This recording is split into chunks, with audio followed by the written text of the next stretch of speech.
Across to Geneva, speak to Ali Vaez, the director of Iran Project and a senior advisor at the International Crisis Group. Hello to you, Ali. We just got an update there from the strikes in Tehran. Philip was speaking about whether this is a waiting game, sort of whether Iran can outlast the U.S. and Israel firing power. How do you see things, Ali?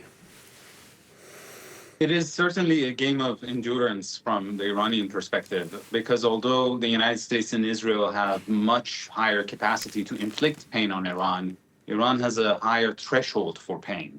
I mean, remember last year in the 12-day war, 1,000 Iranian citizens were killed, and yet Iran portrayed its survival as victory. It is impossible to imagine that the U.S. and Israel will be able to absorb such high number of casualties and call it a win. So that's where the difference lies, and the Iranians are trying to play the long game here. They might not get a chance, but that's the strategy.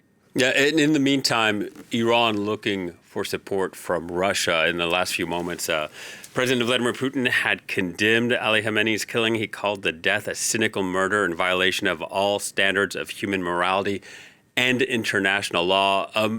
How far do you think Russia is willing to go to support Iran? Not further than that, to be honest. I think the Russians are mostly sending their thoughts and prayers at this moment rather than actually going to the Iranian rescue. Same applies to the Chinese.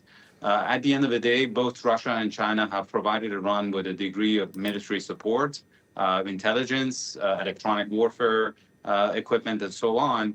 But when it gets to really giving Iran what it needs to change the balance of power in terms of conventional military capabilities, I just don't see them going that far.